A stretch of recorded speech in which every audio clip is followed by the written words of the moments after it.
Today on the bench, I want to tie you up Don's Ghost Leech. This fly was specifically designed for the lakes around Kamloops, BC, mainly because we saw small leeches that were very light in color. Make sure you have these materials ready before you tie the fly. For the hook, we'll tie on a Mustad R50 size 8. We'll use some 30D black nano silk to tie with, a 1/8 inch black nickel bead for the bead, some number 2 hair dubbing for the tail, and some number 2 hair dubbing for the body. So to start the fly off, I put my thread onto the hook and I put the bead on first with the small eye towards the eyelet. So remember that, the small hole towards the eyelet. I'm going to actually take my thread right to the rear of the hook. And then I'm going to take just a pinch of my dubbing. A lot of people use marabou for the tail, but I prefer to use the actual dubbing. So I've taken a small amount of the dubbing. I'm just going to roll it just a little bit. Tie over once, twice, and then go pull the front end back over to form more of the tail. Wrap over it a bit with my thread, and then I'm just going to pull that dubbing to form just a small tail. We want just a wispy tail on this leech. Now that I have the tail tied in, I'm going to go down about 3 inches or so, maybe a little past, and form a dubbing loop with my thread, and bring my thread forward.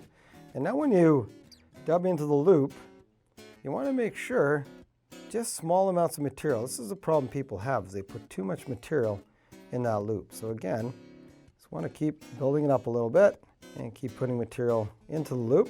And once I've finished putting all the dubbing in the loop, I'm going to wind it to form a dubbing loop. Now that we have all the dubbing in the loop, I'm just going to spin it up, and just as you spin, pick out a little bit of the material. You want this to be obviously very leechy and buggy. And then we're going to wind this material forward to form the body. And I do want a slightly tapered body, so start thin at the back end and then slowly build it up towards the head. So once you get near the head, you want to just build up a little more dubbing behind the bead because you don't want your bead sliding at all. And wrap off and cut off your excess. Now what we're going to do is whip finish right behind the bead. This is a very easy tie. Again, make sure you whip finish 2 or 3 times. I don't head cement this pattern because it does gum up some of the fibers, so I don't worry about it. Just do a double loop, cut off your thread, and then take our dubbing pick and just pick it out. When I pick it out, I want to brush it all back to form a nice leechy body.